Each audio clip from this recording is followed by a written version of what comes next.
안녕하세요. 인체보감입니다. 오늘은 이노시톨의 효능과 기전에 대해서 보도록 하겠습니다.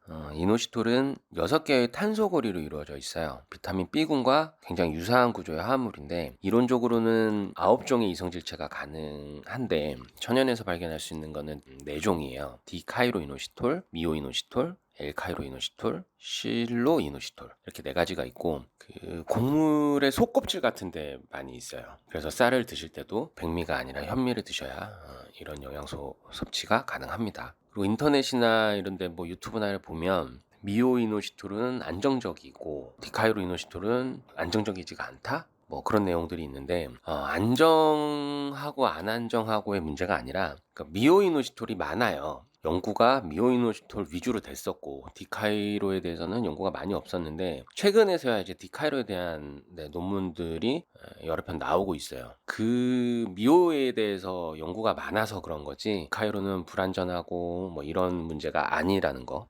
아시고요. 2021년에 발표된 관련 논문 2가지를 보겠습니다. 이 논문은 2형 당뇨병 환자에게 디카이로 이노시톨 수치가 회복됐을 경우에 인슐린 저항성과 혈중 포도당 수치가 낮아진다는 연구 결과고요. 이 논문은 마찬가지로 21년에 발표된 임상 논문인데 다낭성 난소 증후군 환자는 미오이노시톨과 디카이로이노시톨의 비율이 40대 1일 때 다낭성 난소 증후군 증상 개선이 가장 빠르고 효과적이었다는 내용입니다. 디카이로이노시톨이 일정 함량, 고함량이 넘어가면 미오의 역할을 줄인다는 논문이 있어요. 40대 1일 때 그 효과가 가장 크다는 거를 논문이 나타내고 있습니다. 그 이노시톨은 기능을 몇 가지를 간단하게 보면 인슐린 저항성을 낮추고 세로토닌의 행복 호르몬이죠. 세로토닌의 재흡수를 막아서 세로토닌의 기능을 지속시키고 그리고 세포 신호 전달 과정에서 그 효소를 활성화하는 촉매 역할을 하고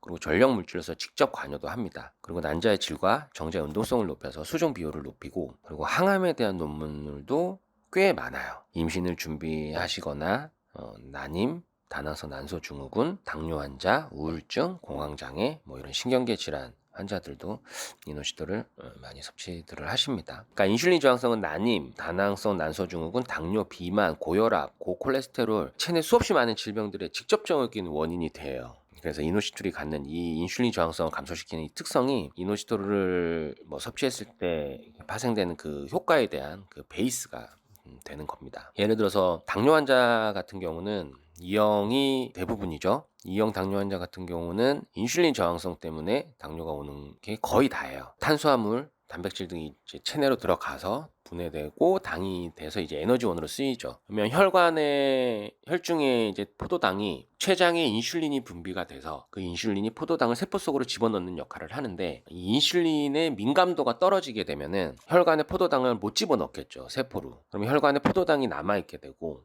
그러면 소변으로 나오면 그게 이제 당뇨가 되는 거고요. 그러니까 혈중에 당이 많아지니까 피가 끈적끈적해질 거잖아요. 그래서 혈관이 끈적끈적해져서 혈액순환이 안 되는 거고 혈액순환이 안 되면 혈관을 통해서 산소와 영양분을 공급받는 인체의 모든 장기와 기관, 세포들이 고장이 나기 시작하겠죠. 그래서 특히 심장에서 먼 기관들이 이제 고장이 잘 나죠. 모세혈관이 많은데 피가 잘 흐르기 힘드니까. 그래서 눈이나 신장, 발. 그래서 이 3군데가 당뇨의 3대 합병증이 되는 겁니다. 뭐 세포가 에너지원인 당을 못 받아들이는 거니까 이제 배고프다는 신호를 주는 거죠. 끈적끈적하니까 이제 목이 마르겠죠. 피의 점성이 높아져서 영양분이랑 뭐 이런 흡수가 힘들게 되죠. 점성이 높아서 끌어당기니까. 그래서 영양 부족도 같이 오게 되는 거고요. 그래서 요약을 하면 뭐 혈액이 끈적해져서 순환이 안 되고 세포와 기관에 산소와 영양분이 공급하기가 어려워지고, 그러니까 인슐린 저항성으로 오는 수없이 많은 질병들이 이로 인해서 이제 나타나는 거고, 인슐린 저항성을 개선시키면 몸 전체가 이제 건강해질 수 있는 겁니다. 2017년 발표된 그 논문을 보면 다발성 난소증후군 환자의 70%가 인슐린 저항성을 가지고 있다고 이렇게 나오는데, 뭐 많은 의사들이나 유튜브를 보면 다발성 난소증후군의 원인이 인슐린 저항성이다 라고 또 하는데, 이거를 생각을 하셔야 돼요. 다발성 난소 증후군도 증상이고 인슐린 저항성도 증상이에요.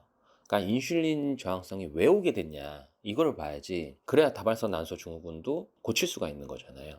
인슐린 저항성은 식습관이에요. 생활 식습관, 생활 습관 문제. 대사질환인 거죠.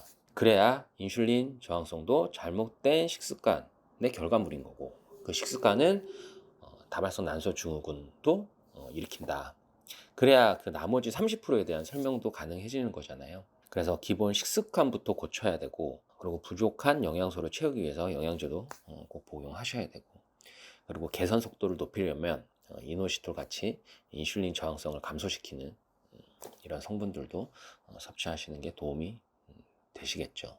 인슐린 저항성이 왜 생기는지를 보겠습니다. 인슐린 저항성이 생기는 가장 큰 이유가 이 탄수화물의 과다예요. 그래서 밥, 빵, 떡, 뭐 각종 인스턴트 가공식품, 뭐 음료, 이런 탄수화물을 너무 많이 섭취하니까 인슐린 분비가 많이 되게 되고, 그래서 인슐린이 너무 많아지니까 그 민감도가 떨어지게 되는 거죠. 그래서 흔해서 소중한지를 모르게 되는 거예요. 잘못 먹고 잘못 생활한 결과물인 대사질환입니다. 그래서 해결 방법도 그럼 간단하겠죠. 탄수화물을 극도로 줄이면 되는 거예요. 그래서 없어지면 소중한 걸 깨우치게 되니까.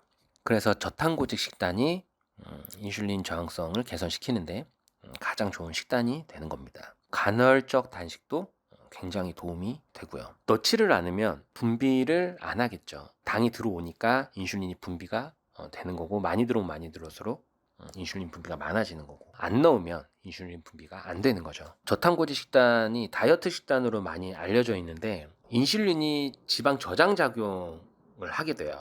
칼로리가 아닌 인슐린을 줄이는 것이 다이어트의 핵심인데, 인슐린 저항성을 개선하면 인슐린의 양이 줄어들고, 그로 인해서 이제 뭐 당뇨뿐 아니라 다이어트, 혈행, 각종 대사질환에 효과가 나타나게 되는 겁니다. 근데 이 대사질환이라는 게 너무 오랫동안 잘못 먹고 키운 병이기 때문에 꾸준한 관리가 중요해요. 식습관의 꾸준한 관리가 필요하고, 거기에 이제 뭐 부스터 역할을 할 수 있는 이노시톨 같은 영양소를 섭취하는 게 더 도움이 되는 겁니다. 다이어트를 하시는 분들은 인슐린에 대해서 공부를 좀 하셔야 돼요.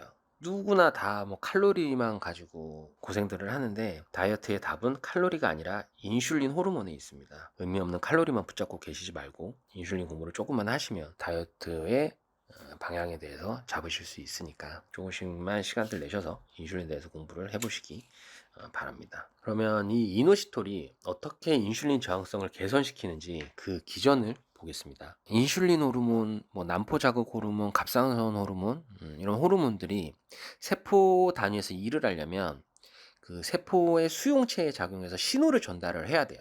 뭐 IP3라고 이노시톨 3인산인데, 이것이 메신저 역할을 하게 되는 거예요. 그러니까 쉽게 말해서 이노시톨을 섭취하면 호르몬의 신호 전달이 잘 된다는 거죠.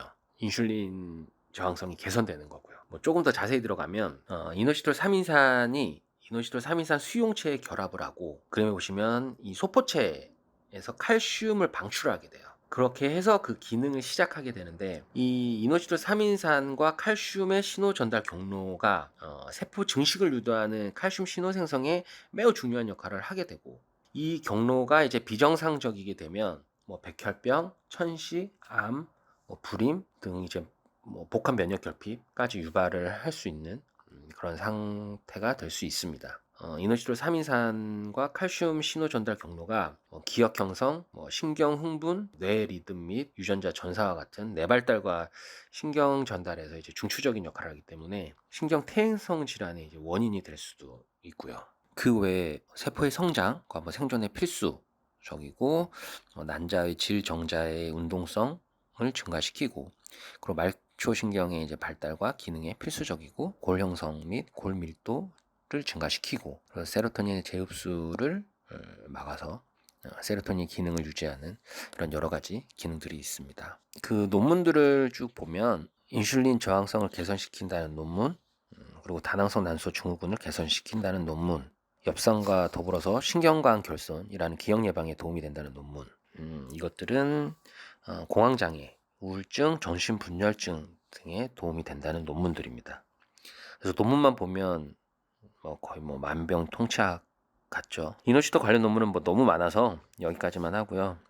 이렇게 이노시톨의 효능들이 알려지면서 관련 제품들이 엄청 많아졌는데, 어떤 이노시톨 제품을 골라야 하는지 간단하게 짚어보겠습니다. 이노시톨을 드실 때 하나 더 알면 좋은 게, 이게 크롬이에요. 그래서 크롬을 같이 드시는 게 효과가 좋은데, 크롬 같은 경우에는 인슐린이 그 인슐린 수용체에 결합을 하면 신호를 보내서 세포 내 그 포도당 통로에 혈중 포도당을 당기게 하는 역할을 하는데, 이때 그 인슐린이 결합된 곳에 크롬이 붙어서 인슐린 신호가 작동되게 돼요. 그래서 크롬을 꼭 같이 드셔주시는 게 좋을 수 있습니다. 이 논문을 보면 200 마이크로그램의 크롬을 16주간 당뇨 환자에게 투여했을 때 그러니까 당하혈 색소가 1% 감소를 하고 이게 많이 떨어지는 거예요. 그리고 당 부하 검사를 했을 때 혈당이 30이나 감소했다는 논문이고요. 그리고 다른 논문 하나를 더 보면 크롬만 보충 시에 당뇨 발병률이 27%가 낮아진다는 결과도 있습니다. 그래서 이노시졸 드실 때는 크롬도 같이 드셔주시면 도움이 됩니다. 이렇게 오늘은 이노시톨의 효능이랑 그 기전에 대해서 봤는데, 이노시톨의 대표적인 기능이 인슐린 저항성 개선을 해서 그로 인해서 많은 효과들이 나오는 건데, 이 인슐린 저항성이 생기게 된 원인이 살펴봤듯이 식습관 문제예요. 탄수화물 너무 많이 드시고 하시니까 토를 먹는다고 뭐 순간적으로는 좋아질 수 있죠. 근데 식습관을 고치지 않으면 또 반복이 되는 거죠.